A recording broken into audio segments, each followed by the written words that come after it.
HSR Motorsport.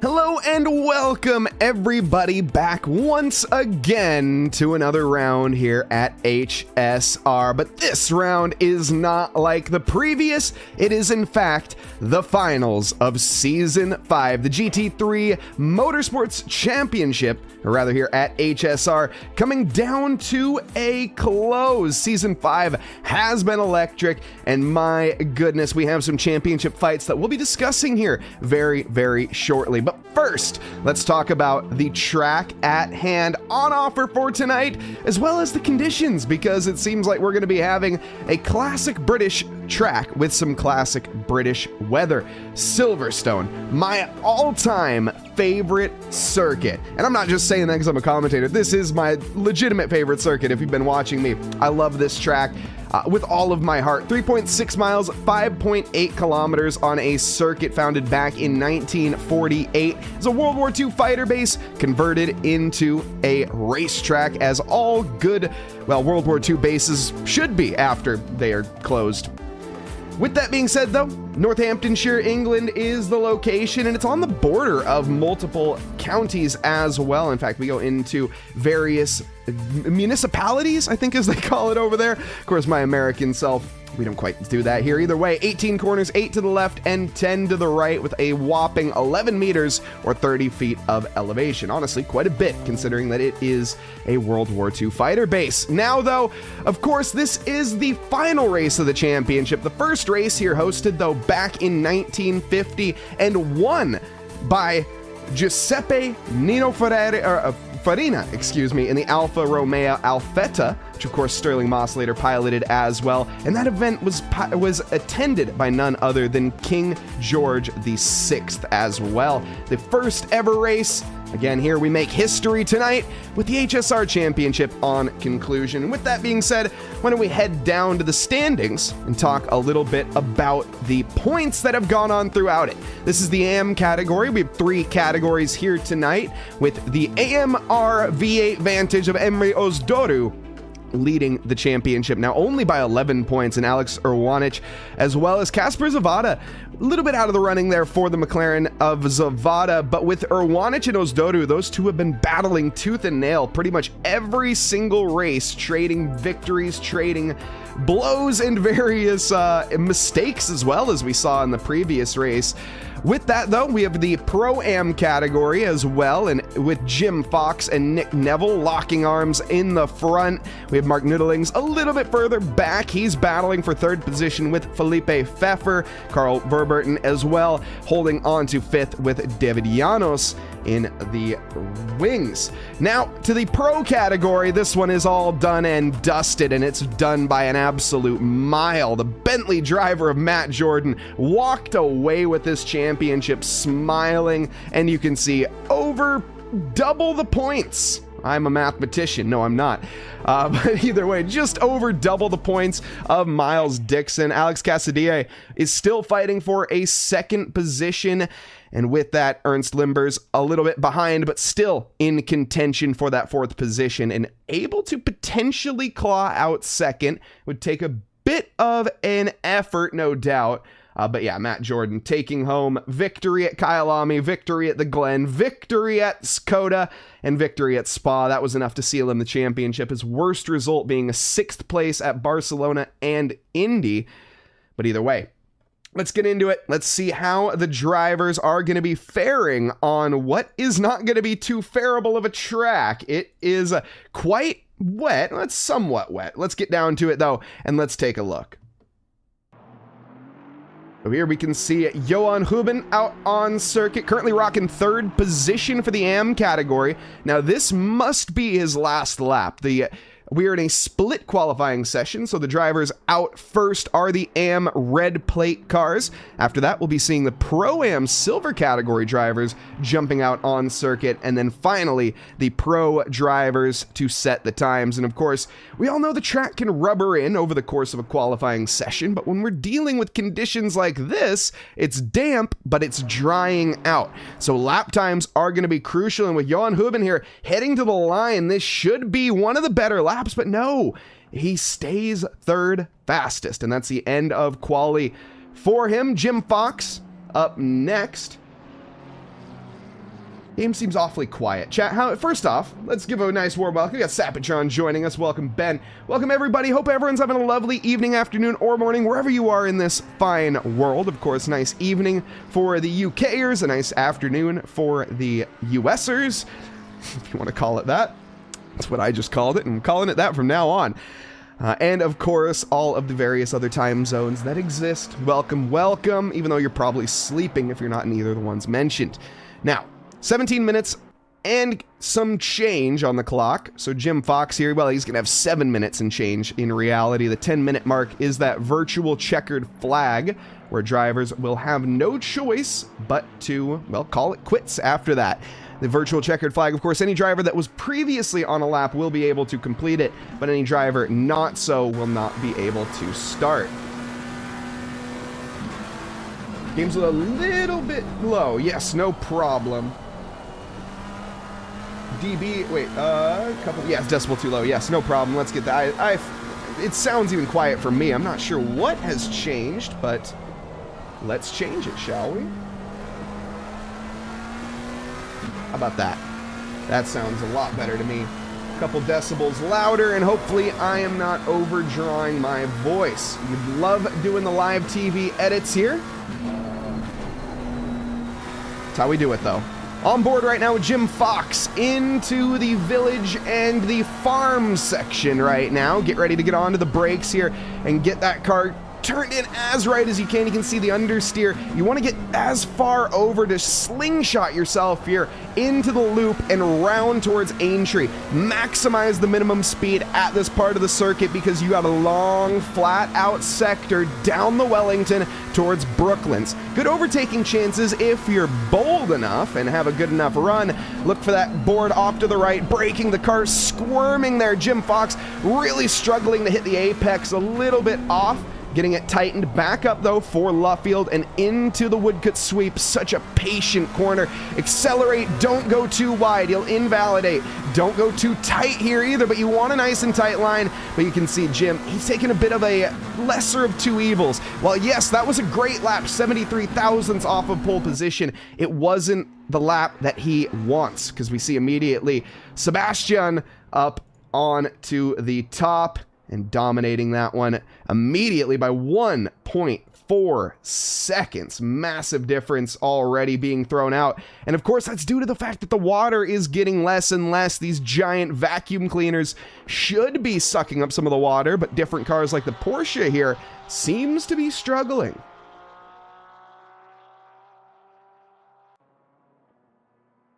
Now we'll see into Maggots and Beckett's. This is one of the most famous corner complexes in the world, to be completely honest.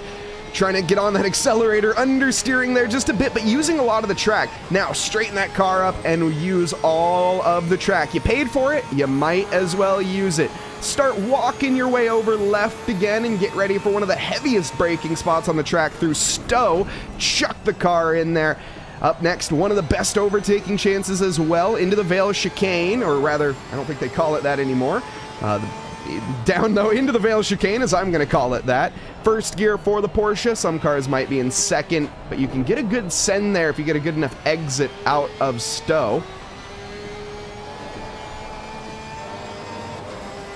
Now into one of the more controversial corners. This is the first corner, of course, of the Formula One calendar, down the Sir Lewis Hamilton Straight.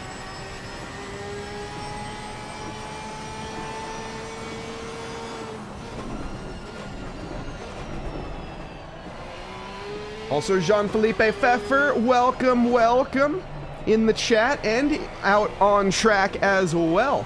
Awesome, thank you very much, Sapatron. Much appreciated. By the way, I think I forgot to mention the fact I'm Mike Noss in the booth here. I will be joined a little bit later by Sagar Bakshi, but he is currently on his way back from his class. So once he gets back, he will be joining me and hopefully in time for the race. But if not, you guys have the American here. Well, I guess Sagar is also American, but It's an American invasion tonight for the booth in HSR, the British motorsports community. !Discord, by the way, if you are interested to get involved here at HSR.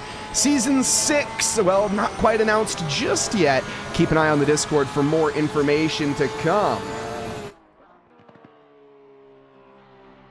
Now, more lap times being set out there. What a brilliant livery as well here from Julien Vidal. Let's get a closer deep dive on this one real quick while we're still in this quali session. Lap times improving up into 5th, but this is a brilliant, the test BMW. We're going to call it the Grinta Racing.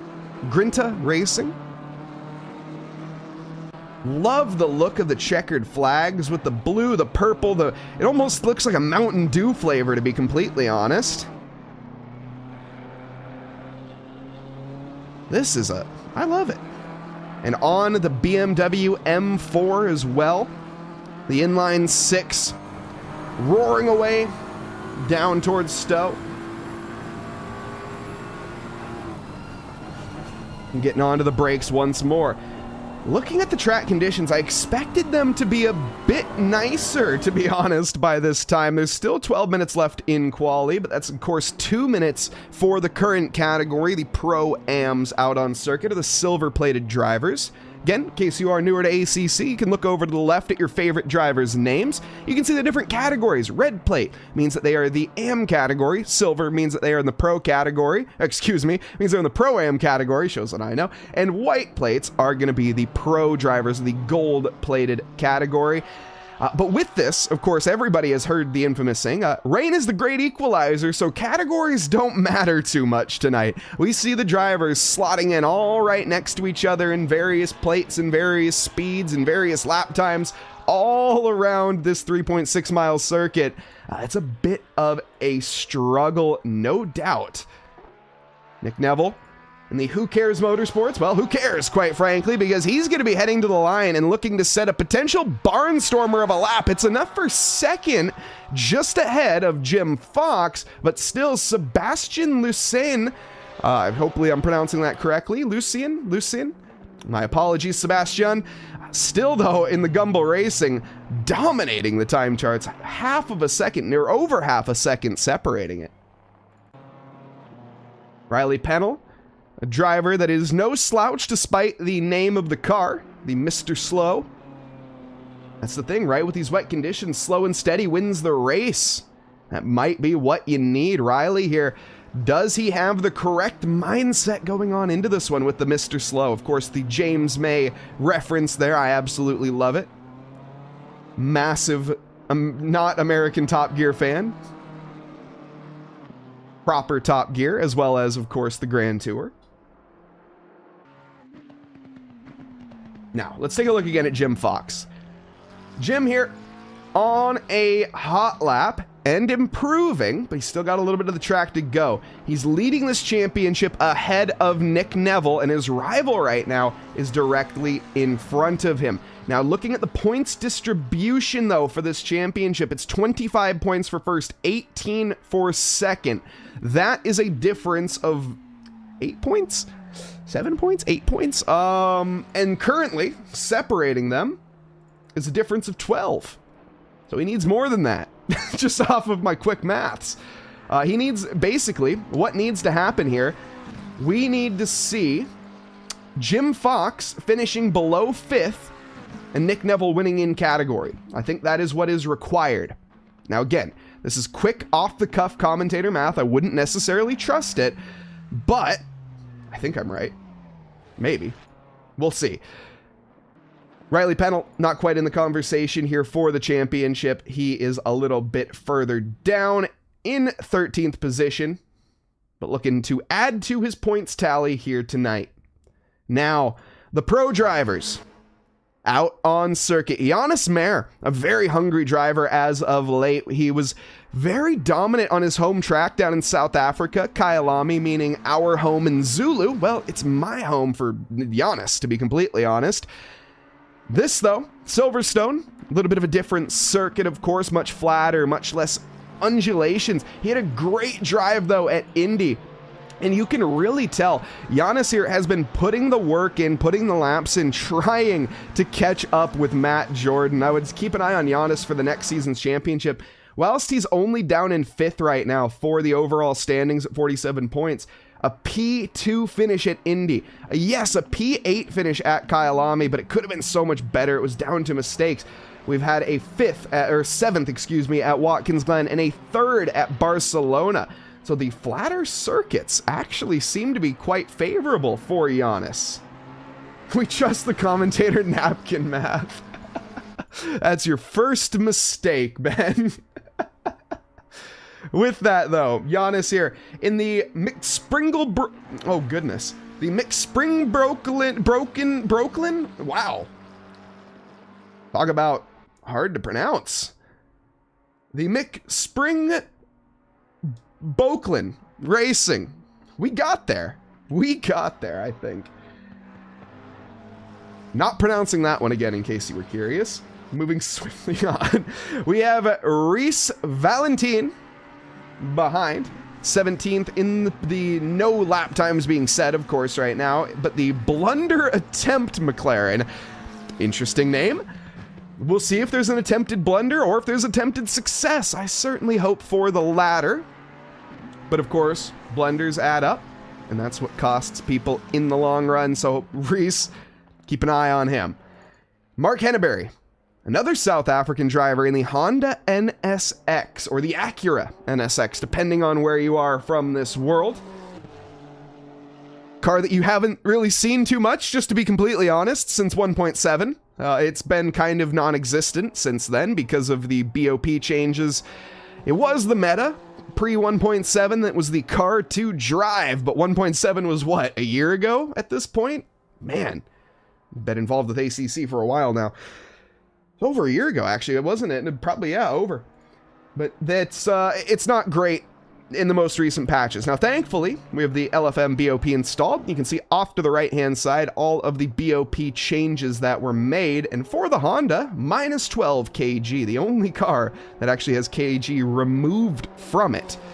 Surprisingly, no Bentleys out on circuit, which would have a big minus as well. But I think our championship leader, Matt Jordan, has kind of just called it, and so is Miles Dixon for that matter, which is interesting actually now that I'm looking at it, because wait, where is Miles Dixon? Is he out there on circuit?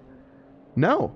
So Miles Dixon is not out there, so Alex Casadilla is also not out on circuit. Okay, which means that we have Giannis, no, Ernst. Is Ernst out there? I think Ernst Limbers was out on circuit. I remember seeing that name, no? My goodness. Well, we have 4 of the top 4 not in this session in for the pro category. So that championship battle is less than exciting for second position, considering it's non-existent now. But with that, Giannis Mayer at 57 points. If he has a good result tonight, he'll be finishing second, right behind Matt Jordan.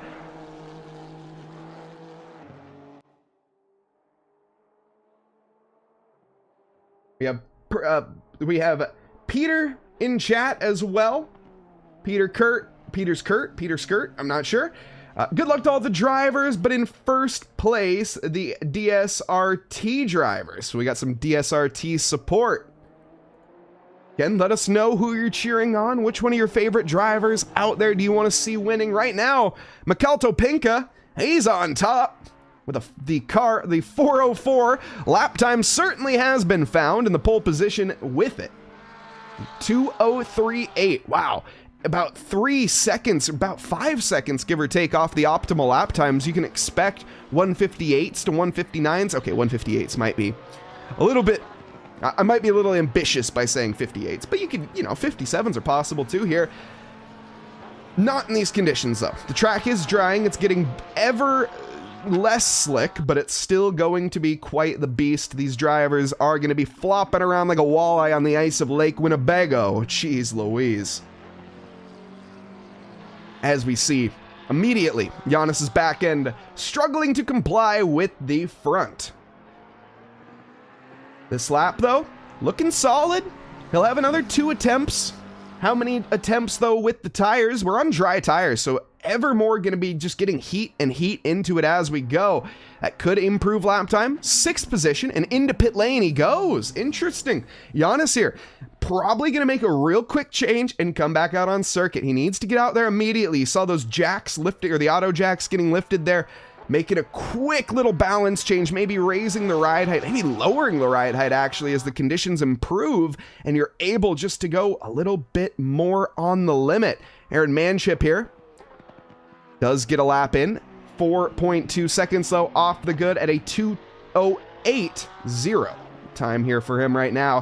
The 999 looks like he is pulling off to the side there. He'll have one more good attempt left after this as well as he goes side by side through Maggots and Beckett's. Not quite what he would like.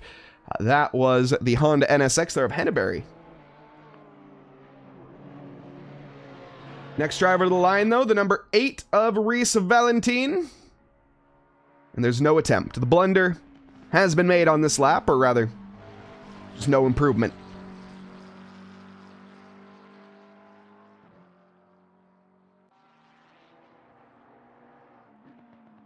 Now with the drivers slowing down, at least the amount of drivers out on track, we'll say down to 18 drivers here for the final race. Not a bad showing. Not a bad showing by any stretch of the imagination.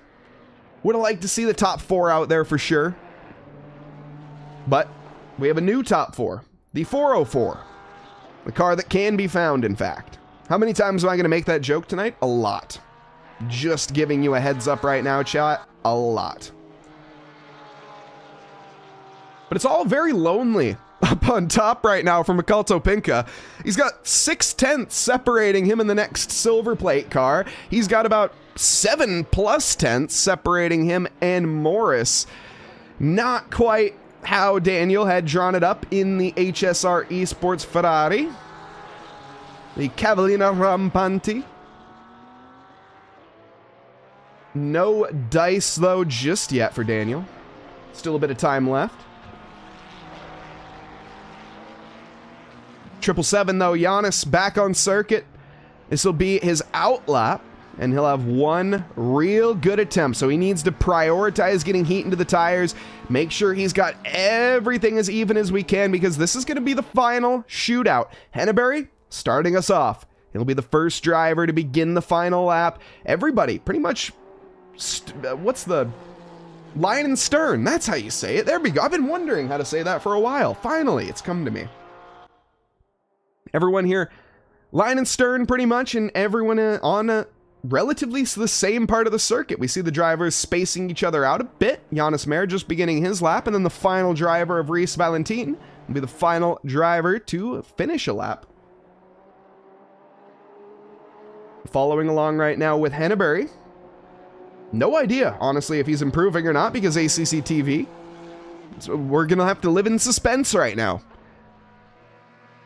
Sebastian, though, nothing he can do. He's in second position right now. He's a silver plate. He had his 10 minutes, and it's done. He's not going to have the opportunity to respond if anyone does overtake him. Morris, the obvious driver to do so, but we'll be seeing that. The number 14, about 4 cars in. Henneberry, still flying along. Let's take a look at Manship. He's the next one behind in the team. Parker Racing, a little bit deep there, just onto the limit. Manship not really improving too much here. In fact, he's down about 1.5 seconds on this lap. It's going to be hard pressed to find any improvement throughout the rest of this about 1.5 miles of circuit. The 404, Mikael Topinka, really doesn't need to improve right now, but heck, why not? If you can improve, you might as well. And then behind him, the 74, or no, the 14, excuse me, Daniel Morris almost catching him up. He's going to get a lovely toe down the back straight here. It's just out of the dirty air and just out of the slipstream, to be honest. He might not be getting any punch in the air from the car ahead. We're going to be seeing here, I think that's, who is that off to the side? Oh, that is going to be Manship pulling off to the side of the circuit and calling his qualifying quits for the night. First driver, though, up to the line, Mark Henneberry. No improvement, 4th position. Next up is going to be Mikael Topinka. 2:03.8, the time to beat, and a 2:03.9 is the time that he is set. Daniel Morris, though, cracks back and just gains over Lucian for second position. He finds himself on the front row just at the last minute. Now, can Giannis Mayer spoil the party? No, he cannot. Sixth fastest is all the 777's got, and the number 8 final driver across the line, and it's a solid 5/10 improvement up to 5th position, pushes Giannis, the number 7, or number 777, back into 7th. Some say that's fate, some say it's a curse. We'll have to find out very, very shortly.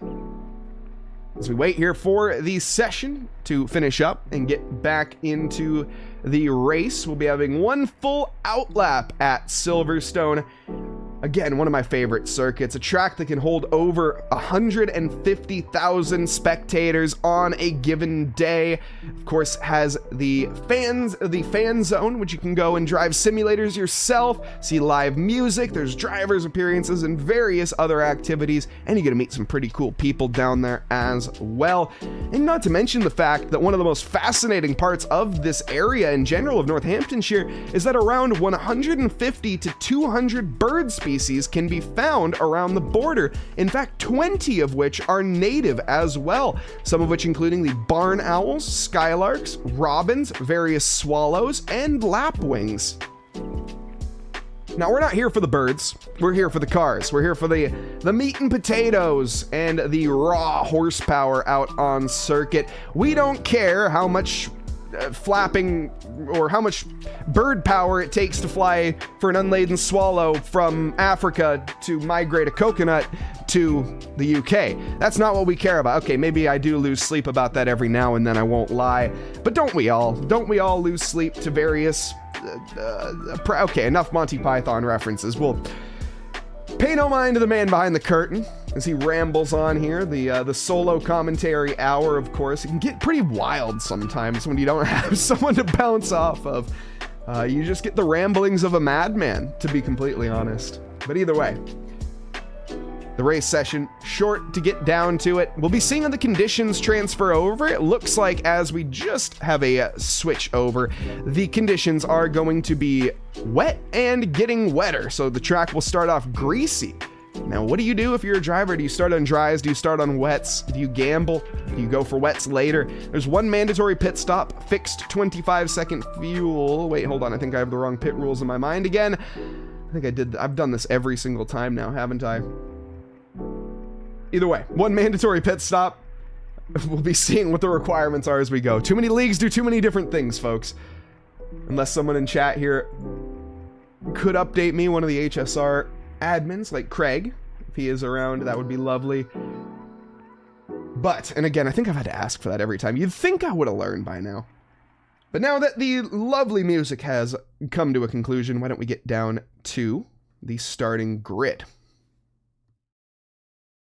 We can take a look at all of the lovely cars. I could have done the professional thing where I had everything all preset, but we're, again, just going to do it live, folks. That's how we roll here. And it is what it is. So here we go. Makalto Pinka, Daniel Morris, Sebastian Lucy in the front 3. Mark Henneberry in the Honda NSX just slipping into 4th. And in 5th there, Reese Valentine.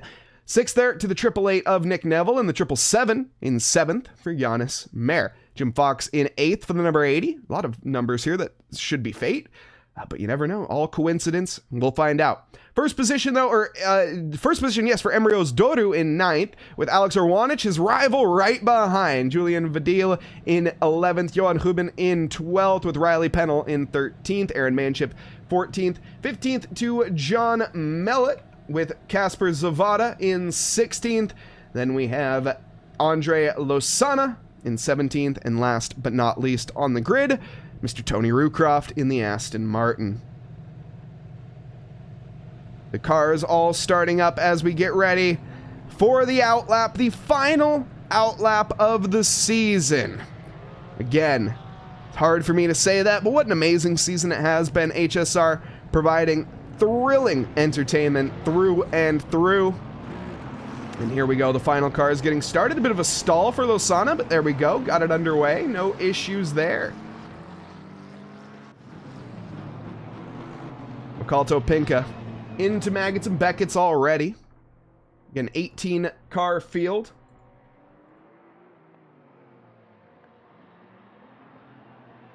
quite the nail biter to be had in the mid-pack. That's what we'll be focusing on mostly, as of course, well, any battles we'll be focusing on. But the two rivals, Emre Özdoğdu and Alex Urvanic, either one of these drivers could take home the championship tonight. The current difference in points separating them is 11. So it would take a bit of a miracle here for Urvanic. Özdoğdu would have to slip quite far down the field by my commentator's math. I'm not going to give you an exact number because I can't figure it out. But 1 hour on the clock. We saw Emre have a mistake at last week at Indy, but so did Urvanic.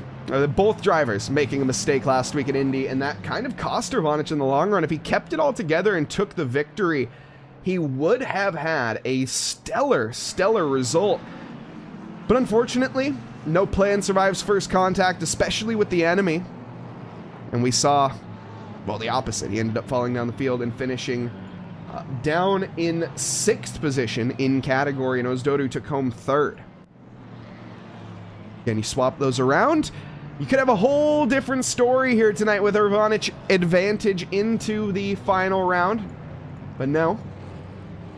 On to the silver category again, Nick Neville and Jim Fox.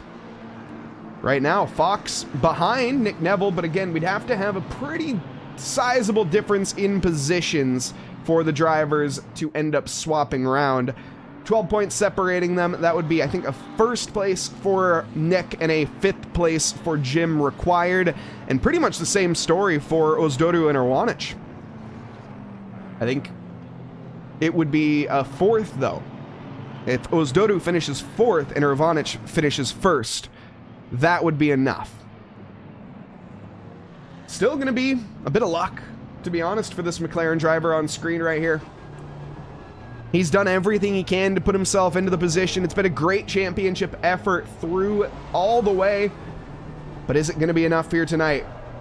Was the DNF at Kyalami, was that the difference? Or excuse me, the 8th place finish, my apologies, actually with the DNF. Both of these are drop rounds. The 6th actually is the worst result from Indy that Urvanic has had. Goes to show you the consistency. These red plate drivers, while they may be AM by label, they're not necessarily AM by skill.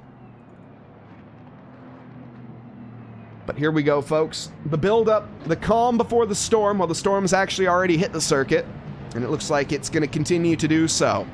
But now the nerves at their all-time high. Drivers dealing with more pressure than a submarine. Michael Pinka on the top, Daniel Morris alongside. I'm Mike Noss here tonight as we get ready to come round the final corner, lined up 2x2, Noah's Ark formation. Sebastian Lucen in 1st position for the silver category. What can he do with the likes of Topinka and Morris in front? Well, settle in, folks. Hopefully you have the popcorn ready to go as we get ready here to approach the line. Michael Topinka on 1st, Danny Morris in 2nd. I'm Mike Noss in the booth as we approach the line here, the 2nd line. We get ready to go. Green, green, green, and immediately it's going to be a lock of the horns, and off the circuit goes Morris. He kept it too flat. I wonder if there was a disconnect. Through they go, though, down towards Maggots and Beckett's. Copse was too much for one. With that, Sebastian Lucen gains a position, and Mark Henneberry behind. We still have a bit of heel biting here for Jonas Mayer. Off the track goes Jim Fox. That could be the difference. That could make it all down for him towards the end of this championship. Reese Valentin sails around the outside. That's going to give the opportunity to Alex Urvanic now in the slipstream as they get ready. The long, flat out part down towards the long right-hander. Jim Fox looming in the mirrors. He gets a little bit squirmy there. And with that, Alex Urvanic gets the move done onto Manship. Here he comes, though, onto Jim Fox as well. The 2-for-1 special, maybe, but not quite yet. Down to the Vale chicane. He has to go commanding on the brakes, and he does. Jim Fox caught sleeping at the wheel, and Alex Urvanic gains another position there. It's a not in class, but either way, amazing fights here early on. Jonas Mayer, he's up to 5th, and he's chasing down Nick Neville. like a dog on a treadmill with a bone. How long can he keep this up? Giannis, though, we've seen he's quite the exuberant overtaker, and he's going for it right in front of our eyes. The dive bomb towards the inside of Village. He's going to have to send it around the outside now towards Aintree. Now, I don't see an opportunity here, but you never know. Keep your foot in it, Giannis. Slingshot yourself now onto the back straight, and a little bit of a poor exit from Nick. That might be exactly what you need. Nick slams the door shut there, but the barn door is left open. Do the horses get out? Giannis dives to the inside. The mare is through, and the horse has escaped. And with that, Nick Neville under threat from Reese Valentine.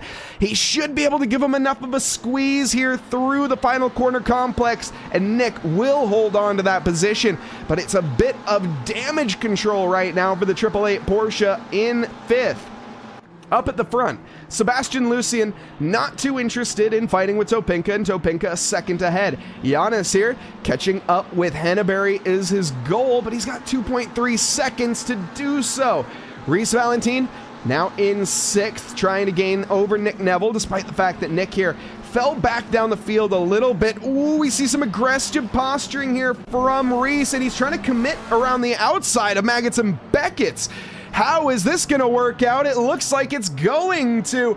Full send baseball goes Reese Valentine, but he has to step back now into the slipstream. Does he dive it into Stowe? No, he stays back. He bides his time and goes for the discretion is a better part of valor play. But right now, Nick Neville, like the mythical Titan Atlas who wore the weight of the world on his back, he's got not one, not two, but 3 McLarens in the wing mirrors, plus a Porsche.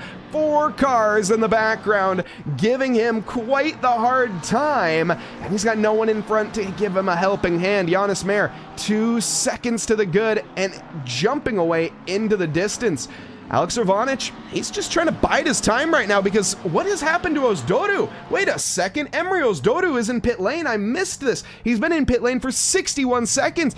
Big damage, big repair. He's got his pit stop done. What is this going to do long term?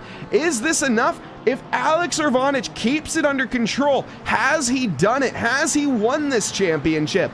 Still, 56 minutes left, and anything can happen in racing, and it normally does. Stay tuned, folks. This is an electric championship finish, and it is not going anywhere. Nick here still gaining some ground, actually, I should say. I was going to say he's not really, but Reese almost coming under threat from Alex. Alex doesn't really need to battle too much with these other drivers, but the one thing that this has shown me is that rain truly is the great equalizer. Everybody is so close right now on circuit. It's a stone's throw away for Jim Fox. You can pretty much get everybody in the same camera shot right now. All 18 or 17 drivers, as unfortunately we had that early disconnect from our P2 runner after getting, well, I think, yes, just straight disconnected, unfortunately. Jim Fox here, looking to make moves onto Urvanich. He wants to gain over Nick Neville. That's the thing. He still, I think, has the championship secured right now, does the Fox. And whoa, what has happened up front? Yeah, Henneberry and Giannis Mayer side by side, and Giannis has gotten by. Hold that thought. Let's go back and take a look at this overtake. So Henneberry, a mistake through Maggots and Beckett's, and Giannis says, well, thank you very much. I'm just going to pickpocket that one. Like taking candy from a baby. Had to even go the long way around. He made it look easy. Giannis Mayer. Gotta say, I mentioned it earlier, I'll mention it again, and I'm sure in future seasons as well. He is truly a lion that's on the hunt in the Serengeti. Looking at his prey, he started with a poor qualifying in 7th position, but since then, and even in all the subsequent races leading up to this, he is an overtaking madman. When the getting gets tough, Giannis gets going. That's what I've come to learn from him. Aaron Manship, he's running down in 9th right now and bottlenecked. He's the bottom of the white plate drivers, and he's stuck behind a silver and a red. Now, with this, I have, I think, joining me, Mr. Sagar Bakshi. Sagar, welcome to the booth here as we have a lovely battle ahead of us. As we still maybe... Oh, there he is. There is Mr. Sagar Bakshi.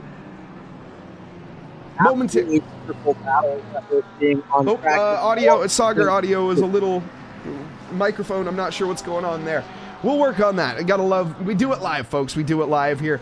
As Sauger sounds like he is on the bottom of the ocean, which, to be fair, like I said earlier with the submarine, these drivers, I guess a fitting weather condition. Sauger, you down in pit lane yourself? Yeah, it seems like I am down in pit lane dealing with the weather that's coming down right now. It's awfully moist out on circuit. How's things going for you, Mike? Qualifying was sure exciting, wasn't it? Give us the rundown of how things went. Yeah, qualifying all in all was quite surprising. It was very equal due to the fact that we had, of course, the rain in the session, meaning that all of the drivers got mixed up, jumbled up, almost like they got thrown into a bingo machine. And currently, Giannis is one of our biggest gainers, up 4 positions. He's up into 3rd. But our biggest gainer overall, Kasper Zavada, the dark horse in this equation. And he's the 413, down in 11th right now, but up from 16th. And same can be said for Aaron Manship from 14th to 9th. Biggest position gain of 5. So nothing to shake a stick at so far. Absolutely exciting. Giannis Mayer does nothing but excite the grid up and shake things up. That's for certain, especially at that trip to Indy that we saw him tumble down the order early on lap 1 and then have an amazing recovery drive right after that. That was sure exciting. Here's Alex Irwanich chasing down Valentin out in front, but getting chased down by Fox as well. This is going to be an exciting battle and looks to the inside line, but we all know that the inside turns into the outside line for the following corner, and he's trying to snake his way through in that 111, but will he get a good run around the number 8? I think so. Side-by-side action keeps on providing more excitement for us as the things get shaken up side by side all the way down the back straight we go. And going into the final couple of corners, who will it be? It will be the 111. Almost gets bumped into the rough by the number 80, but makes his way through the final 2 corners. An amazing drive out of Irwanish. Equal machines and equal driving. My goodness, the 3 McLarens there, the 3 Musketeers you even might call them. Jim Fox here trying to plan his cunning move though, and is it going to be into the first corner? I'd be hard pressed to believe it, but he's certainly posturing it and telegraphing the move, but no, he's going to overcommit there and go too deep. Now this is going to give a potential shot to Manship. In fact, it doesn't give him the potential shot, it gives him the position for free. Wow, amazing battles up and down the field. Look at how close things are getting amongst the drivers. I'm seeing just a couple of tenths separating packs of drivers, but also the different colored plates that are getting mixed up with each other. We see the plate of Irwanich chasing down Valentin, as well as Fox chasing down Valentin now in the gray plate in the Pro-Am category, chasing down some pro drivers. So I expect to see the HSR's following season, the grid's going to be shaken up, and some drivers, well, they're going to need to get promoted to a different class. Yeah, they certainly will. We've seen that, and that's just mainly due to the fact that drivers have improved so much from the start of this championship. We look at the AM category and some of the drivers, for example, Zavada, one of the drivers we were just talking about. First race down at Donington, finished 8th. Race 2 at Spa, finished 8th. But as the season went on, we've had a 2nd place, a 5th, a 3rd, a 4th, and a 5th. So just constant improvement pretty much from the word go. Tony Rucroft, consistent as ever as well. And Aaron Manship, another driver not to really discount whatsoever. While yes, he's not quite doing too well in the championship battle, he's doing a great job on circuit, and he's giving a hustle now to the number 8. Valentin, a little bit deep, and with that, the 999 here of Manship gets alongside the McLaren, though, showing its horsepower, and there's a free position as well. Was that Jim Fox? No, that was Vidal. I don't know who that was. Off to the side there, unfortunately, it was actually Losana in the other category as a back marker. Back end loose, though, for Valentin. He keeps his foot in it, though. Full send baseball to the infield. Valentin takes the ground. My goodness, Manship with his jaw on the floor after that. Amazing drive coming out of Brooklands in Luffield now and in through Woodcott. The battle's not over yet. The 999 of Manship still wants a piece of Valentin going into Cops. We all know you don't stick a wheel up the inside at Cops, especially during these rainy and wet conditions. But it looks like that McLaren's made out with its life, but now under threat from the car behind in 9th place. That will be Fox lurking around in the background trying to get one done. Jim Fox from the HSR RKR team doing a good job of chasing down down Aaron Manship from T Parker Racing in that 999. One tiny mistake is all he'll need to be invited to this soiree, this party per se, and no mistakes to be found coming in through Maggots and Beggots. Now through Chapel and the Hangar Straight, things are looking pretty neat and tidy, but I think that McLaren's going to have some legs coming down Stowe and into Vale. A little bit of a mistake, though, through Stowe, and that cost him crucial tenths, puts him about a second behind Aaron Manship, now trying to close up onto Valentine and find some ground. We do know that up at the front that, well, one is the loneliest number, and that is the truest statement I think I've ever heard. The 404 of Mikhail Topinka certainly cannot be found right now, Sagar. Absolutely phenomenal drive out of him. 4.7 is the gap right now to the number 64 behind, and that's an amazing leap to be had in front of the Aston Martin. You wouldn't think that a Porsche would be so great around a track like Silverstone, but Mikhail Topinka has been doing a great job driving this one forward in the number 404, making the most through Maggots and Beckett's, but losing all that time down these long straightaways. But I'm sure the wet conditions have a little bit to say about it. Whoa, and interestingly, Sebastian Lucien into pit lane with 47 minutes left. Gets it slowed down in time. I always get fooled by that myself. It's the second pit board. It's not the first pit board. And he does get it nice and slowed. Practice your pit entries, everybody. The PSA of the day. And he's in. So we'll see how that plays out long term. Now, keep in mind, he's not in a fight directly with Topinka. He is the lead of the silver category. So he's actually battling the man that we're looking at right now of Nick Neville, who's quite a bit further behind. Yeah, Nick Neville's quite a bit away right now from Lucien, but things will shake up as the Porsche is making its way through Maggots and Beckett's and doing very well in the 888. Who cares motorsports? Well, I care, Nick Neville, and I care about your drive right now. Although the championships seem mostly decided mathematically, we do love to see a good battle on track, and Lucien will come out of the pit lane in just a few moments in that number 64, but Nick Neville coming around Stowe right now, and it looks like he's driving this one very well. The next car in front is going to be Henneberry in the number 12 Honda NSX. And as you said during qualifying, rare to see a Honda NSX on track, but we've got two of them in this championship right now. We have Henneberry and we have John Malott as well, down in 13th position and in 4th place of the red plates. South African here of Henneberry having a little bit more luck than Malott, but also keep in mind they are in different categories. And oh goodness, somebody has put this thing through the ringer, Sagar. This is not quite a showroom ready. I don't know. There's a pun here. I can't think of it. It's only been through the washing machine and the drying machine, and it's not been tumbled dry. This thing has been wrung out like a big old towel being thrown around the garbage, the drying machine with a couple pairs of shoes. It has some front end damage to it, potentially some radiator damage, as we love to call it from Days of Thunder. But no, of course, the rear or mid-engine car, the Honda NSX is, and like we said earlier in the broadcast, Honda NSX or Acura NSX, depending on where you are in the world. As well, we see this one in IMSA labeled as the Acura NSX. And it is a lovely car driven by none other than Sheena Monk. And Sheena Monk actually headed to a different team this year, Triasi Motorsports. So we'll no longer be seeing her driving that Honda NSX that's sponsored by, oh my goodness, the sponsor name, 877 Cash Now. Those guys no longer sponsoring the vehicle. JG Woodworth. Considering we're not sponsored, I'll hold off, but everyone can fill in the blank for that one for sure. Here we go, Sagar. First round of pit stops, and it's earlier than expected, I have to say. Now, I guess taking a look at the weather, it's increasing, so this must be Giannis coming in for potentially a new set of boots, and looking like maybe a set of hiking boots. Maybe, and we've got a drive-through penalty for Pinnell already, down in 16th place. The number 11 BMW not faring so well. Had a decent drive at Indy, but a couple of kerfunkles for himself tumbled him down the order. But a drive-through penalty this early on in the race, and especially at Silverstone, where the transient time is really going to penalize you, he's going to be out of this championship, that's for sure. But a good drive for him, and unfortunately that'll be due to track limits here at Silverstone. Yep.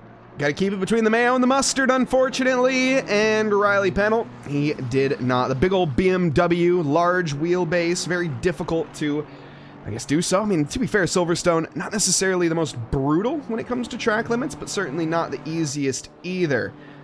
Now, with this, where has Giannis ended up here with in terms of tires? Let's take a look. Dries, interesting. So he ended up changing for a new set of dries with 45 minutes left. Rain increasing, track is damp. I don't see it getting to the point where it's wet. How do you make of that, Sauger? It's a very interesting choice. If the track is not evolving to be fully wet, perhaps Giannis Mir is considering that he could run faster and longer on a set of dry tires. Perhaps those wet tires were overheating under him due to the kind of greasy conditions that he's facing, but it's a risky behavior move. I would expect most drivers to be on those fully wet tires and just manage the heat that's being generated, perhaps opening some ducts if they're able to find that out during the qualifying session, but awfully interesting. And Jim Fox looks like he is on the wet tires still and will remain on those wet tires for the remaining 42.5 minutes that we have left in this wonderful race, brought to you by HSR, Mike Noss. I don't think he started on these tires. I think he's changed over to these. He already made his pit stop. He's at a 32-second stop. I think everyone started this race on dries. Uh-oh, someone didn't practice the pit entry either. Losana, the other Losana, actually, Andrea Losana, not the current Losana leading the silver plate category, which, speaking of, where the heck has... Oh, wait, Sebastian Lucian. Oh, goodness. Wait, what happened to the other Losana? There was another Losana, wasn't there? I don't think so, Mike Noss. I could be mistaken, but I believe it's been Vidal in the 1, 2, 3 leading the charge. You might be seeing double. How much have you said you'd miss some sleep due to that swallow carrying a coconut from Africa to England. How much sleep have you lost, Mike Noss? I'm checking right now. Hold on. Because I'm pretty sure I'm not crazy, but I might be. And it's looking like I am crazy. Yes. My apologies. Mike Noss seeing doubles. I am seeing doubles. How the heck did I manage? I think I got Lucian and Losana. I must have just combined their names in my head. My apologies, everybody. That's very unprofessional, but here we go as we continue on. Wait, no. No, there was a second. Wait, no, there's not. No, there's not. All right. Pay no mind to the man behind the curtain. I'm speaking bollocks. We are checking. But no, Mike Noss has lost too much sleep. Johan Huben, currently in the background of Vidal. Now, again, non-in-category fight here. This is about 2 seconds separating them, and whoa, who is that? That's, I think, Losana, Andrea, struggling to keep it between the mayo and the mustard, despite the fact they also have that stop-go 30 penalty. A bit of a race to forget, but still hats off to them for making it to the checkered flag. Absolutely. Although taking the punishments, you gotta love drivers when they actually stick it into the very end. You never know what's gonna happen. It's a long race. We do have pretty much 40 minutes left. Anything can happen, but you got to make sure that you stick it into the very end. Getting to the checkered flag is going to be the most important thing. Checking out Kasper Zawada, what happened here? I'm trying to check out what the heck just happened to Henneberry, actually, believe it or not. So we've had a crash and a disconnect, so I'm trying to actually just get anything that I can from one of these two drivers because they were in between him on circuit. I can't go back and replay him because he's gone tonight. We don't know. I have no idea what just happened to Mark Henneberry, everybody. But what I do know is that Marios Doru is having a bit of a fight right now with Tony Rucroft for 13th. This is a spicy little battle that we're about to see. The 343 of Osdoru chasing down Tim Rucroft out in P13. 3/10 is the gap right now. Equal machinery as we've seen it before. Are they on the same tires? That would spice things up. You can see the windshield wipers on for one driver, but not for the other driver. Perhaps just driving in the mist. The 2.7 has a big old drift coming through Lovefield right now. Able to keep the car collected, but just barely. But that thing is squirming underneath him. I wonder what tire sets. It looks like wets for both drivers right now. The DSRT driver of Emery Özduru on the dries. Excuse me, both drivers on dry. That explains why they're slipping and sliding so much, finding those banana peels from Mario Kart in this ACC simulator. Yeah, I mean, to be fair, Özduru here is pretty well planted, to be fair, almost like a solid oak tree, at least for the time. Rucroft, though, not quite the same story. He's wrestling an octopus, as we were just seeing, and as we say that, Emery Özduru, I think he's going for the slow is fast approach, and Tony Rucroft is going for the fast is slow approach and overcooking it through Maggots and Beckett's. Emery Özduru says, thank you very much. And Emery Özduru, the current champion or the current first place holder in the GT3 AM category, making his way around Tony Rucroft. Excuse me if I called him Tim earlier. That's what we call him in the broadcasting booth. But no, it's actually Tony Rucroft who's holding on to 5th place in the championship with 2,003 points on the sim grid, driving the AMR V8 Vantage.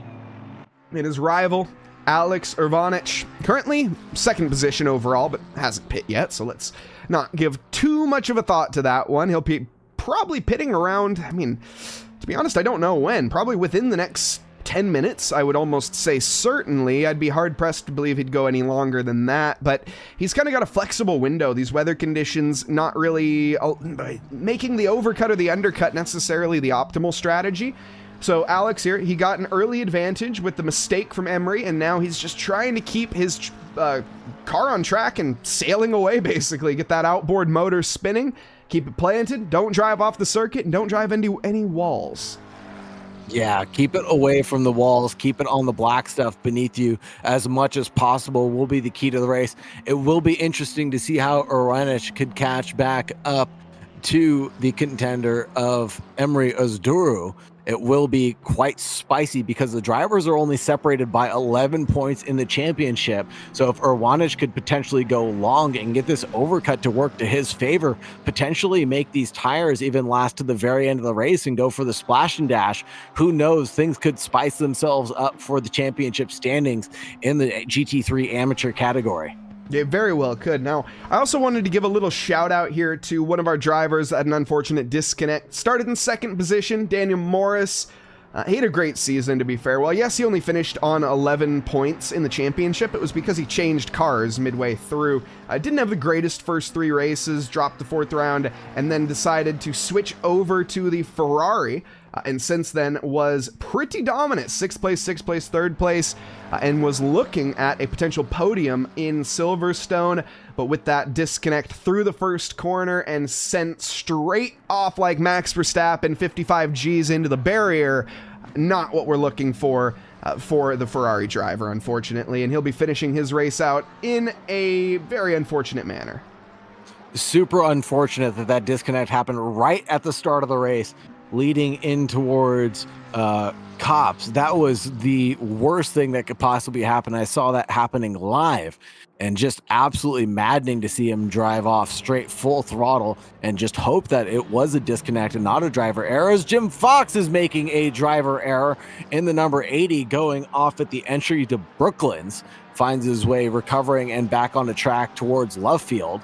But that's not going to help him catch up back up to Nick Neville in the 888, who's about, let's say, 2 seconds up the road from him right now, or 5 or 6 seconds up the road, I should say.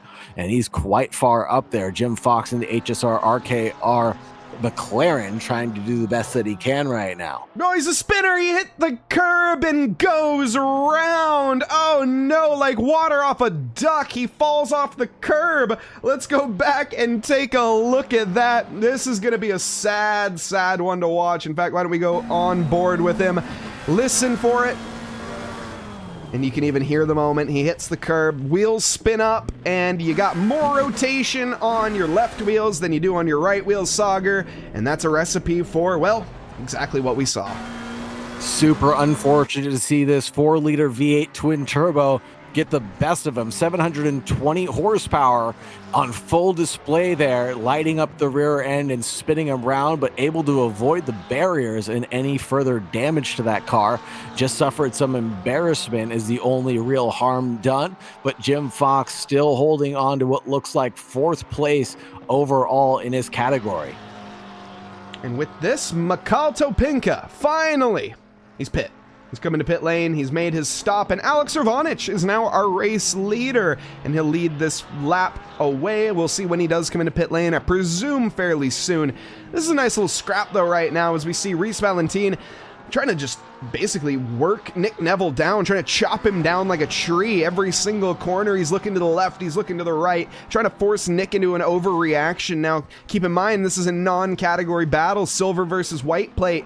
So Reese does need to get by, but Nick doesn't need to let him by, really. And this is, in order for Reese to make any more progress, well, he's got to get by the real thorn in the side of the 888. Nick Neville doing a great job of keeping that Porsche calm, cool, and collected through the tricky section of Brooklands and Luffield, keeping the car very well planted, as it looked like Valentine was trying to find every which way to go around him. Even looked to the inoptimal line, going a little bit deep at the entry of Brooklands, trying to find the outside line. But Nick Neville, cool as a cucumber, did not react whatsoever, just stayed to the racing line and kept on driving forward. And that's opened up a big gap right now to the trip from the 888 to the number 8 behind, and Casper Zawada in the 413 spun around at the loop, it looks like, potentially lighting up on some curbage. This seems to be a McLaren-centric issue, to be fair. Let's see exactly what's happening. Oh, there's too much grass that time. That could have happened to anybody. And that's the unfortunate part of coming out of entry, is that there is some grass runoff that you can normally take during the dry conditions, but under these wet circumstances, it is slippier than a slip and slide. HYV, the team, Casper Zavada here, struggling, to put it lightly. You can see the back end dancing around, and it's not quite the most optimal for maximizing lap time. He's really just trying to maximize, trying to keep, well, his fully clenched, to put it PG. Yeah, absolutely. And it looks like the rake balance is okay on that car, but perhaps lit up the rear end, getting the car respun around on the grass has forced the balance to be off, and now wishing the rake was going a little bit differently as he's tiptoeing his way through Maggots and Beckett's right now. The Hy-V car just doing all right. You're back on board with Valentine as he chases down Nick Neville. The gap was at 1.3 just earlier on in this lap, and it's already come down, showing you the pace of Reese Valentine as he closes down again at Brooklands. And on his way through Luffield, chases down the British flag bannered car that is of Nick Neville out in front. The British flag bannered German car on the British track. There's something wrong there, but I still like it. Reese Valentine, though, he doesn't really have any interest in paying any mind to the rear wing of that car. He wants to be looking at the front bumper in his rearview mirror, of course. And now, let's see, a little bit of a mistake there from the Porsche, but also, I would say it's just trying to fight the understeer for every single car. The McLaren has looked much more planted in the medium to high speed corners. The Porsche, though, in the low to high, or low to mid speed, has been strong. But here we go, through Maggots, into Beckett's, and then through Luffield, onto the hangar straight. The opportunity arising towards Stowe, but no, we're a little too far back. The closing speed into Chapel was absolutely phenomenal. That was such a good drive out of Reese Valentine coming through Maggots and Beckett's. You can see how much more confident he is during these wet conditions, even using the bit of the curbing that we've seen other McLaren drivers fall worse for wear on. It looks like Reese Valentine is paid for the track, and he's using as much as possible, even tiptoeing to the outside line towards Club, doing a good job of keeping the car planted as he chases down Nick Neville. This is the battle that's going to rage on for the next 30 minutes or so, unless there's a big mistake out of Nick Neville and Reese Valentine can scare him into a mistake, and there it might be, coming through Abbey and Farm, tiptoeing his way through the number 8, trying to not run into the back of the number 8 there at Village. And the loop right now has got to be so careful to not touch that grass that we've seen another driver touch before, of Casper Zawada having that big mistake. And now coming down the long Wellington straight, this might be an opportunity for the number 8 to pounce like a lion in the hunt of the gazelle, but no, not quite yet. He's biding his time, being very careful. Who is that in front? Are they catching another car? No, that would be a back marker. That might be Losana out in front of them. It's Rucroft, it looks to be here, as they pull over to the side and allow them on by. And not the best spot to do so, but it still wasn't any issue. Neither driver having any, or getting any contact or having to force wide. Still, great time to do it, and no harm, no foul. The battle rages on between the two. Nick Neville doing a great job of staying ahead right now and just, again, keeping his car planted, not really capitulating to the pressure behind, as it's so easy to drive in your rearview mirror when you have a car literally being worn like a license plate. But that's why, well, when we go on to the front splitter here of Reese, he has on, well, okay, we're going to see, yes we are, if I can hit the right button. We see Who Cares? I think we all care. And then coming now in towards Stowe, the number 8, looking to the outside line, trying to get around the 888, doing a good job, but just going a little bit too deep there. Will we get a run coming in towards Vale and Club? No, he could not get the traction beneath him, unfortunately, as he ran a little bit too wide there. The Porsche 4.2 flat 6 naturally aspirated 500 horsepower, being very nimble and agile through these twisty bits, able to get off like a rocket ship. And the McLaren, instead, the 720S with 720 horsepower, like you said, Mike Noss, is very good through the mid and high speed stuff due to its aero packages, but not quite nimble enough. The number 8 goes around the outside, closes the door, but will he get a wheel well along the inside towards the loop? He sure does. The number 8, fantastic move from Blender attempt, gets it done finally around Nick Neville in the Who Cares Motorsports. Welcome to the heavyweight bout between Valentine and Neville. Like Tyson and Fury in the 90s, I don't see this battle going anywhere. Rucroft in the background shouldn't be playing any role, but he has a great seat, front row in fact, the best seat in the house to this battle. I guess second to us, who we get all of the juicy angles everywhere you look. And Valentine pulling off a brilliant display of aggression. He goes round the outside there for the first part of Village, and then once it goes back around for the loop, and then Aintree, of course, he just cut him off. He just took the full advantage and got the job done in a very less than ideal situation. Reese here now walking away smiling, saying, man, that was pretty nice. That was an excellent move, as you highlighted. Basically, it's rare to see moves being made around the outside there, coming into the loop, but very well done. He knew that the outside was going to turn into the inside line for the following corner, and then through Aintree, there was going to be no contention from the Porsche as it tried to get off the line through the medium speed corner. The McLaren, now the rocket ship, and already a 9/10 gap forming between Valentine and Nick Neville. And we'll see if that continues to extend. I presume that it will. But one gap that has come down, technically, is the battle for the lead, if you want to call it that. It technically is the battle for the lead, at least as of right now. Sebastian Lucien, how the heck is he ahead of Makalto Pinko? Wait, what? When did this happen? No tires, I could only presume. No, and it looks like even pit stops. That just doesn't make any sense. Wait, what? When did this happen, and how the heck did we miss it? And how is it 4 seconds to the good? We are terrible at our job, Sauger. What the heck? We have definitely missed out on something. The one I want to highlight is Jan Huben in that 99, just getting passed by Sebastian Lucien as he comes into the pit lane, and this will be telling to see where he comes out.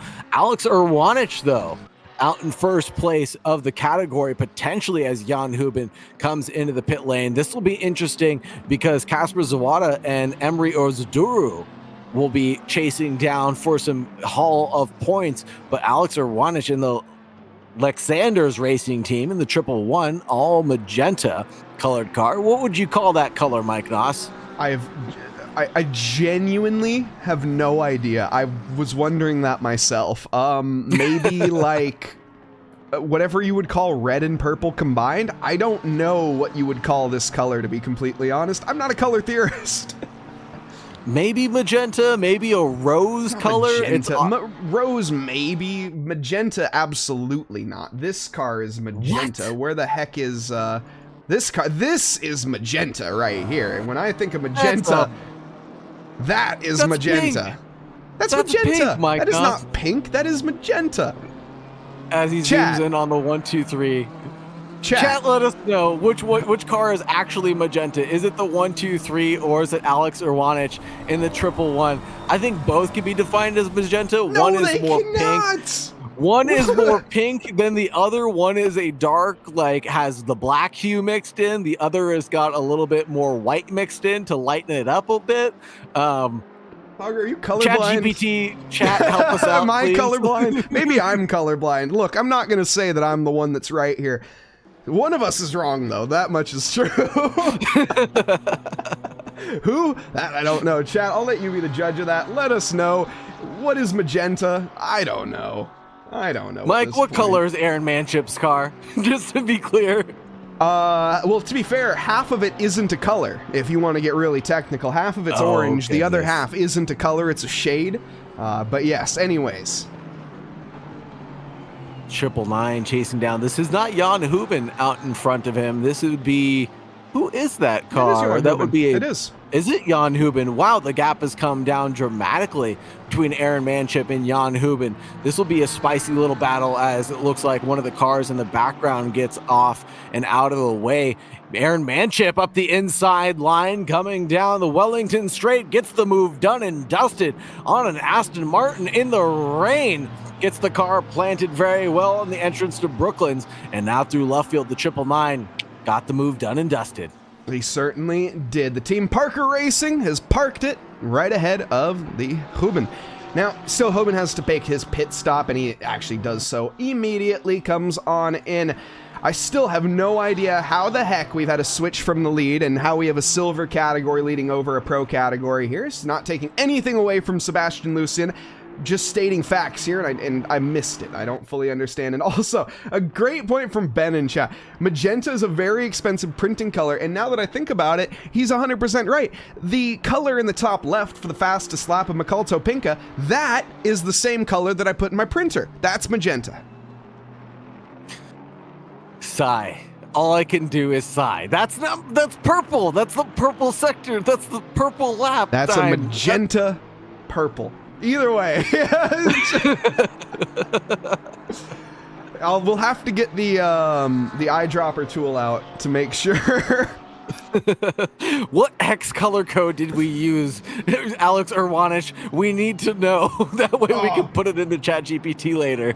Also, I've been absolutely roasted in chat. Apparently white is a color, black is a shade. That makes a lot of sense when you say it out loud, believe it or not. Bazinga. Get roasted, Mike Noss. Well, stick to the bird facts, I'll stick to the colors. You know, that's fair, actually. I think that's probably a fair assessment. But yes, with this, battle for the lead. Honestly, we should be having this within the next few laps. Just looking at lap times alone. Mikalto Pinka, fastest on circuit with a 2:05.7. Now you compare that to a 2:06.8. Wait, hold on, what? No, yeah, 2:06.8. I can math. Sebastian, a little bit slower. A little bit slower, and you can see lurking in the background is Topinka, just trying to get something done around a few other back markers, it looks like, and he's now closing down the gap steadily. Now it's going to be a bout for P1. This is going to be a battle for position overall coming in through Stowe. Late on the brakes, early on the inside line, doing pretty well to keep the car planted and going to the outside curbing. The Porsche being super nimble through this next section of Vale and Club. We'll be able to close down the gap a little bit more aggressively now, but in through Abbey, I think that the Aston Martin's going to have the advantage through the mid-speed corner, being a little bit heavier and a little bit more stable than the Porsche rear-wheel drive car. I'd certainly be quite worried if I'm Sebastian Lucien, as I have a British car here on a British track, and we have a German trying to dive bomb us on a hangar base. Now, the last time that I had that pleasure of that happening, I guess, was on their extended holiday back in 1943. Hopefully we don't see too much of aggressive dive bombs or aggressive bombers, we're just gonna put it. Hopefully we see a nice fair fight all the way down to the end. But one thing I'm noticing, Sagar, it's getting darker, which means braking zones are getting harder to spot. Everything about this circuit is getting more difficult, and on cue, a drive-through penalty being picked up for Reese Valentine, absolutely gutting. Oh man, that is going to be dramatic to his point standings. He might even fall back behind Aaron Manship in that 999. And this is one of the reasons why it's so important to keep your foot in the race and not bow out early. I know Aaron Manship has not had the best race so far in the 999, but he's had some great battling. He's doing a great job as Mike Noss pulls up the color magenta to spot gaslight me into believing what color printer. Back on track for the race, though. This is why it is so important to keep your foot in. You never know when someone's going to get a drive-through. You never know when someone's going to get an error and tumble down the order. And Aaron Manship might be the beneficiary of some points in that 999. I almost certainly will. There's only about 35-ish seconds separating the two. And here for a drive-through at Silverstone, we are looking at roughly 23 seconds? All right, fair enough. It's a pretty short drive through here at Silverstone. He might hold the position, but either way, it might be a battle on circuit when that gets served. So we'll be keeping a nice close eye on that. We have two battles potentially, as Nick Neville's fight is going to, well, come to victory here once Reese does elect to go for the pit stop. But Michalto Pinka, 1 second to the good of Lucian, and to be completely honest, Sauger, I don't expect these two to fight that much, which is less exciting for us, but you never know. Anything can happen in racing, and it normally does. I think these gentlemen will fight for P1. I think Sebastian Lucian will go after it, though, because he wants P1. It is not just for bragging rights, but it is just another notch in the belt to finish out this championship round in P1 in front of a guy like Mikel Topinka in that 444. That's gotta be a heavyweight belt to be able to carry high above your head, but 17 minutes left to go in this race. The battle's brewing underneath a second right now. How much longer can Sebastian Lucian hold on for? Time will only tell. Like you said, the lap times going in the way of Mikel Topinka in that 404 in the HSR Esport Prime vehicle. Now, one thing, actually, you make a great point that I just checked, because I didn't recognize the name of Sebastian Lucian. I've had the pleasure of commenting most of these races. I didn't quite recognize that. I've just double-checked. This is their first race. So yeah, they're going for the win. You're only as good as your last race. And make your debut mark with a victory in the final round. That would be quite the welcome experience here for the Gumball Racing team and the driver, Sebastian Lucian. With Michalto Pinka, though, in the wings. He's a quick driver. He knows how to make overtakes. He knows how to win races. And there's still 15 minutes left, Sauger. It's a lot of time, and time is not of the essence for Sebastian. No, yeah, time is going to be against Sebastian right now. That's for certain, as he's got to tiptoe his way through what looks like they're coming into Vale and Club, as Mikel Topinka, wow, closes down the gap immensely on the brakes. Not quite sure. I think he's just sizing up his enemy right now, trying to find out where that weak point is going to be. Will it be another good look into Village and the Lope coming into the outside line through Antry, or will he find a mistake a little earlier on towards Maggots and Beckett's? Just scoping out the territory right now is that 404, trying to find out where he can make the move happen very cleanly as he runs almost into the back of the car. And here through Village and Loop, it's even closer than before. The 404 now almost got a wheel well along the inside of Antry. He does have a wheel well along the inside of Antry. Side by side is the straight. Wellington coming down and towards Brooklands. This might be a contention towards the inside line for the 404. Has a look, but doesn't want to jump just yet. Found the weakness, the kink in the armor, but now has to push a little bit harder and poke away and chip away at that armor slowly but surely. He's found the weakness that he's been looking for. He found it down through Aintree there, but he also made a little bit of a weakness himself as he went too deep. He cut the corner too tight and lost all of his momentum. He'll be thinking about that on the future, though. Maybe try it the other way around next time, and you might find a bit more success. The problem right now that Topinka is running into is the fact that the Aston Martin is so blisteringly quick. It is the fastest car in a straight line that he's currently up against, and, well, I guess if how to gain more speed is by straight lining corners there. A little bit of a speed token being used used for Topinka, almost certainly, as he cut through Maggots and Beckett's. And just checking, actually that was valid. Wow, that must have been just on the limit. But Sebastian Lucien, quickest car in a straight line at 257 kph. Mikhail Topinka, 254. 3 kph difference, about 1 mile an hour, entirely difference, and that is making everything, and that's with slipstream as well. So this Aston Martin, you have to get it done in the corners, you got to get it done in the rough stuff, when it gets tight, when it gets twisty. That's where the Porsche's specialty is, and here is the potential setup. On through the Vale chicane, everything's looking nice and clean. Now, Mikhail Topinka needs to close the gap up a little bit here as we go on through Club and onto the Sir Lewis Hamilton straight. The strengths have been shown. Get a great exit through Abbey, keep it tight through Farm, and then once you get into Village and into the loop, that's where you strike. That's where you get your claws out and you sink them into your victim. Here we go. Topinka to the outside. He's trying to set the switch back up right now to commit now down to the inside. He's going to go full send. No, he backs out. Great decision making there from Lucien, who just closed it by parking it on the center of the track. Didn't give the Porsche the room, and we know this same old song and dance. Topinka trying to beat an Aston in a straight line.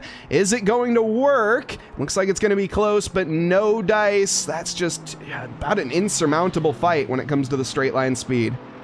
Man, I really thought Sebastian Lucien was going to have a worse run coming through the Wellington Straight and into Brooklands. I thought it was attack mode away. What just happened? Sebastian Round, was there contact?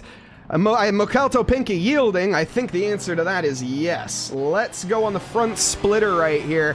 This is going to give us the best point of view for this contact. Coming through the final corner complex, and a little kiss to the back end, and Topinka feels very bad. And as we rejoin, the gentleman that Mikhail Topinka, as we see him waiting here, he's actually given the position back to Sebastian. Absolutely gentlemanly like thing to do. The race is still on between these two drivers, and he's given up a gap as well. Millimeters separating those two cars. That's how close the margins are coming in through some of these corners right now, but wanting to do the right thing, giving the battle back to Sebastian Lucien after a clatter into the wall. Yannis Mayer 8 seconds away right now, doing a good job of keeping things calm, cool, and collected as we head into the nighttime of this race. The number 64 still leads over the 404 by just 1 second. My big question now is, does the Gumball racing car have a significant amount of damage accrued or not? I'm just going to go out on the limb and say no. That was very, very, very minimal contact. It was basically a slight little push, but unfortunately Sebastian was on the edge, and that little push was all it took to spin him around. No contact with the barrier. You could even see the diffuser looks showroom ready, despite the fact that it was punted into by a Porsche. Just doesn't matter. It was, like I say, very minimal all the way around, and if anything, I'd say more onto Topinka's front end might be an issue, but it shouldn't.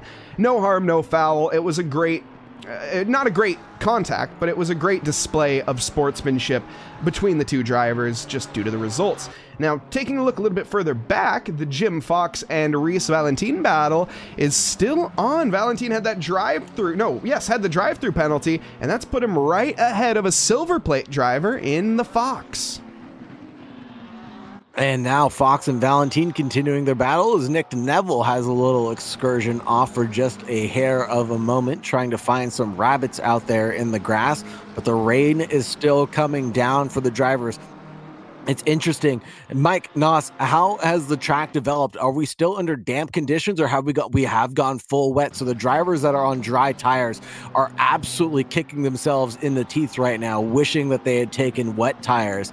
And Jim Fox on those wet tires, chasing down Valentine out in the number 8, having a big old wiggle coming into the inner loop, trying to keep the traction down, but the 80 looking super planted right now from HSR.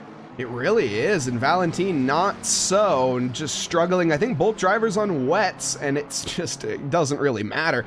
Lap times right now, so back in qualifying, we had 203s. That's what we were looking at with the damp track, and now with the wet circuit, we're looking at 208s to 210s to heck, even a couple 213s thrown in the mix.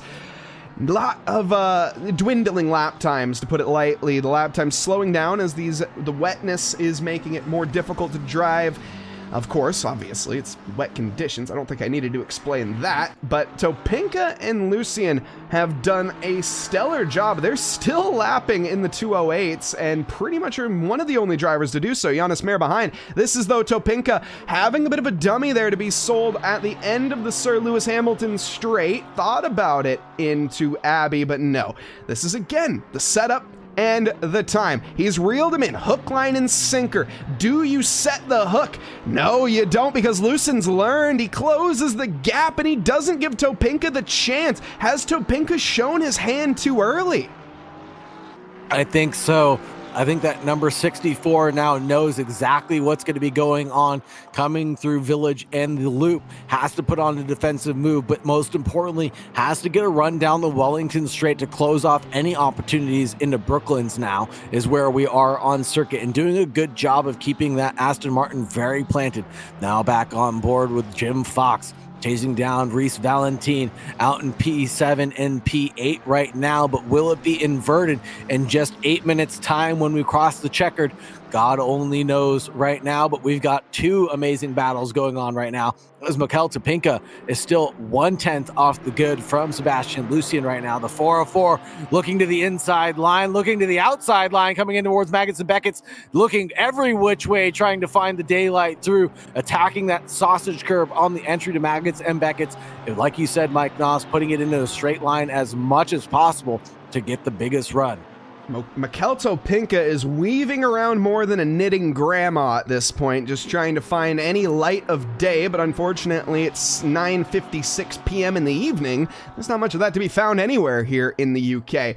Lucien not covering the inside of Stowe, doesn't need to. That's where, again, the advantage for the Aston Martin is so much stronger. As long as Lucien doesn't bottle it through any of the corners, I'm pretty sure he has the advantage here to take victory, despite the fact that this has been 15, or, well, right now it's been about 7 minutes of hard-pressed fighting. By the end of this, it would be 15 minutes of pure, all-out warfare.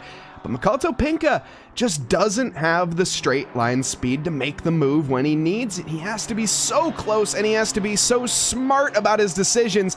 Let's see. This is where he's been favoring the overtakes, but Lucien's learned. Now Topinka changing things up. He's just moving around, I think, to get into the head now of Lucien and maybe force him to make a uncharacteristic mistake, defend where he doesn't need to, but you gotta wake up pretty early in the morning to combat Sebastian like that. And with a backmarker approaching here, this actually should give nobody a helping hand, as a very generous backmarker moves off to the side and doesn't get in the way.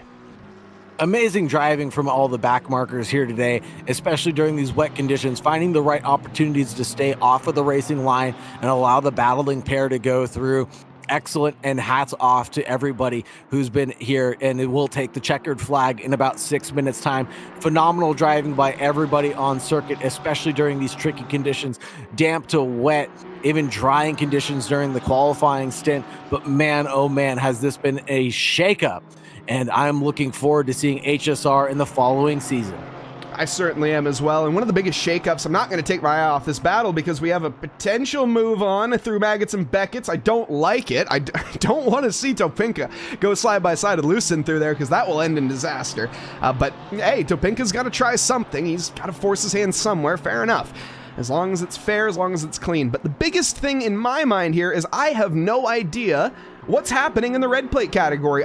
Is it going to be a tie? Are we going to have another HSR Motorsport tie? I don't know, because right now, and I'd be curious if anyone in chat, or Sagar, if you could do some quick commentator maths between Irvanic and Ozdoru, just to see where those two are going to fall as of this current order, because I think it's either going to be 1 point in the favor of Ozdoru, or it's going to be tied with Irvanic and Ozdoru, or it's going to be 1 point. It's close. It's pretty close. That much I know. I'm going to do the commentary math very quickly as I choke on my own. Excuse me. It's so exciting. I'm getting so excited right now because you're absolutely right. The championship standings are so close. They're separated by 11 points right now. I'm going to have to do some number crunching right now. So 131, and I'll do this all in my head. Mike Noss, I'll let you take it away as I do the math.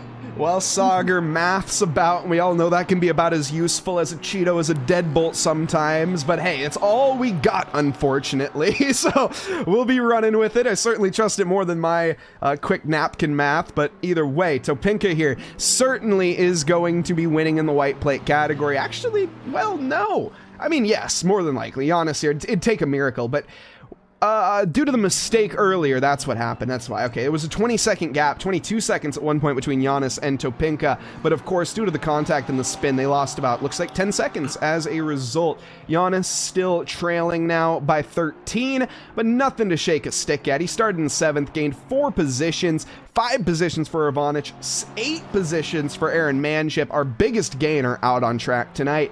And now with that, do we have any update here for the Red Plate Championship? Oh my goodness. The championship is so close right now. At this rate, Ivanic would win by 2 points over Emre Özduru right now. If Özduru can get just 1 place ahead, if at all possible, it'll be necessary for him to clinch the championship. I think he might be a little too far back right now from Jan Hubin out in front. With 3 minutes left to go, it'll be insurmountable for him to overcome unless there's a drive-through penalty that bequeaths one of the drivers out in front. But I see no mistakes from the red plates right now, and Alex Ivanic doing a great job in that triple one to keep it going. As you said that, a yellow flag popped up for Johan Hubin, but it's too much. Even with a drive-through, heck, he could have 3 drive-through penalties, could Johan Hubin, and it still wouldn't be enough for Emre Özduru. Actually, it'd be 2 because of the fact that the timing chart's just updated. But either way, Emre Özduru has, no, now it's back to 3. The ACC TV has no idea how close Emre is to Johan right now. It's this is really odd.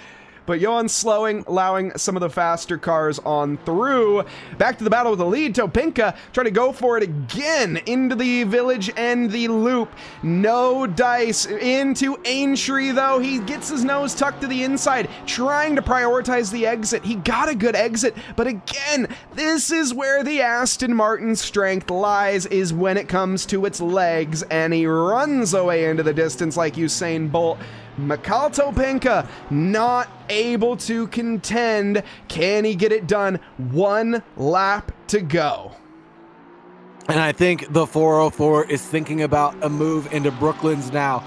Got to keep it close through Antry and the loop, but now the 404 has one final chance to make this move work cleanly around the 64 of Sebastian Lucien out in front right now. An amazing battle that has lasted nearly 15 minutes already. Will it come to a neat and tidy conclusion? We can only hope so.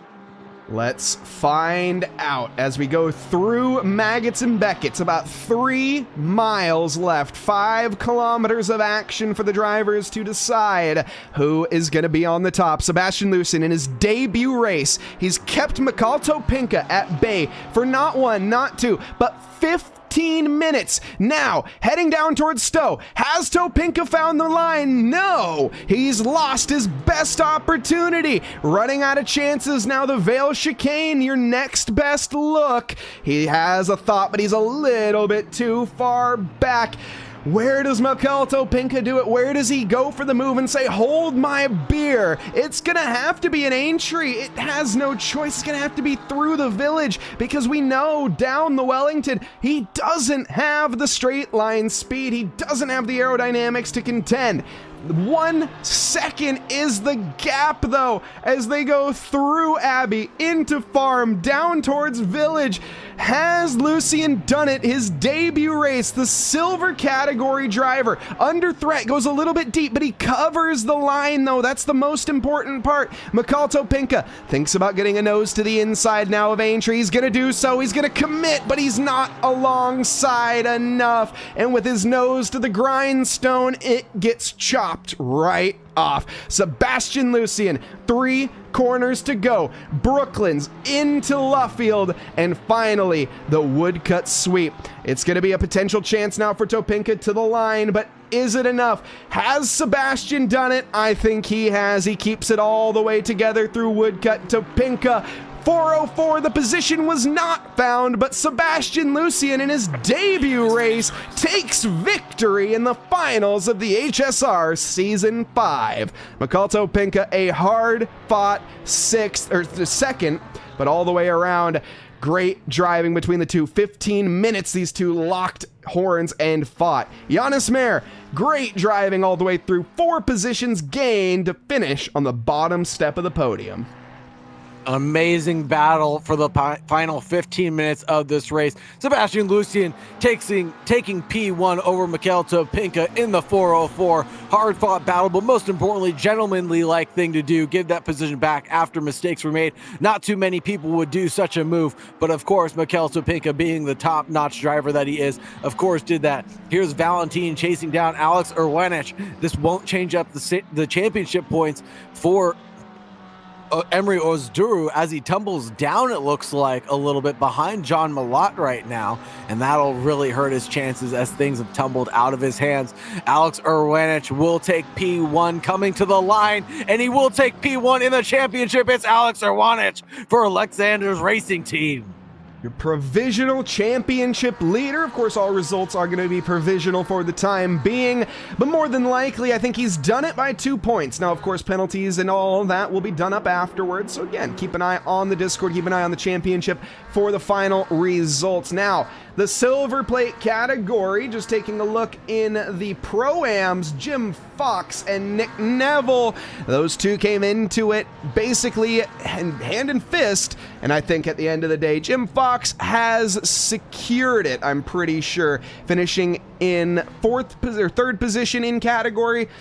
I think he's done it. I think Jim Fox has had enough points to secure it, but a tight championship between the pros and the Pro-Ams. My goodness. Yeah, this is absolutely phenomenal. The drivers have dealt with some very tricky conditions all season long, and now coming into the absolute finale, dealing with even more kerfuffles.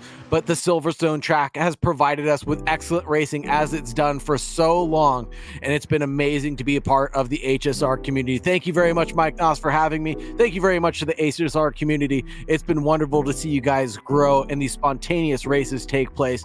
You guys are a phenomenal crowd to be a part of, and as always, please stay safe out there. And with that, of course, what a championship, what a race. And of course, big thank you to Mr. Sagar Bakshi for joining alongside me here tonight. But again, Season 6, keep an eye on the Discord, !Discord in Twitch, or you can head down to the YouTube description if you are watching on the YouTube side of things and hit that link to get involved with the HSR community. We'll be having that Season 6 announcement soon enough. I imagine it's right around the corner, but all the way around, incredible racing through and through, from green flag to checkered, and from race 1 all the way down towards race 7. It was a long championship. We've made it through it. The drivers have put on an electric show. And with that, of course, Sagar, is there anything you'd like to say before we conclude this lovely evening in the UK and afternoon here in America? Just thank you again to the HSR community for putting on a wonderful show for us and allowing me to be a commentary guest with Mike Noss. The best of the rest, that's for sure. Mike Noss leading the charge for the HSR community broadcast. Thank you so much for having me. And as always, folks, just stay safe out there. And with that, folks, I hope everybody has a lovely evening, afternoon, or morning, wherever you are in this fine world. I'm Mike Noss, joined alongside me, Sagar Bakshi, and of course, again, big shout out to the HSR community. Silverstone never fails to deliver. It certainly didn't. Keep an eye on the Discord, folks, as we'll be back for Season 6 very, very soon. But on that note, again, I hope everyone has a lovely evening, afternoon, or morning, wherever you are in this fine world. Thank you, and good night.